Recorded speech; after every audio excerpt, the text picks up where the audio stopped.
warri KFO fi ABO maali jedhamu kun akka ilaalcha kiyyaatti warra argitee frozen ta'e handicapidha warra nama argitee politically warra du'e qaamaan jechuu kiyyaa miti politically warra du'e because objectively isaan dhaabataniif san faallaasaa dhaabbatan mariin biyya kana ni barbaachisa jedhan yeroo mariin godhamu ndida filannoon haa godhamu jedhan yeroo filannoon godhamu ndida biyya hogganuuf namni hojjetu irrafa waggaa lama guutuu sagalee isaanii dhageettee beektaa injiru ummata tasin bahanii tajaajila hawaasummaa keessatti argitu yeroo ashaara magariisaa ta'u yeroo waa'ee dalagaa jedhu kun biyya bulchuuf biyya kan bulchan waan biyyattiin kun hojjetu hundi dura dhaabbatanii dura dhaabbachuu malee warra argitee waan hojjetan irra harka laaqame waan ta'eef warra argitee politically deeda kan morkumaaf innu gadi nuti waan jedheetu warra gogee achi taa'u malee warra hojjetu miti.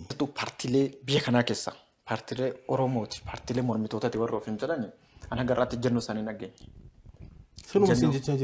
Ejjennoo isaanii weel hin nageenye garuu paartiin akka paartiitti biyya kana keessatti galmaanii dorgommiidhaaf of qopheessaa jira. Paartii ajandama isaan barreessanii kan namni biraan hojjechaa jiru san dura dhaabbatan ajandaa isaanii san dachaasanii because ajandaan sun hundi fuudhamee hojjetamaa jira. Waa'ee afaan Oromoo haasaan afaan Oromoo afaan uummanni Oromoo afaan Oromootiin hojjetama. Afaan federaalaa hin ta'a yeroo isaa eeggata. Oromiyaa Oromootu bulcha. Isaan gaafachaa turan dhibbarraa dhibbatti Oromiyaan kan Oromooti. Oromootu bulcha. Akka kaleessaa namni duubarraa micciiree Shimallis Abdiisaa hogganu jiru.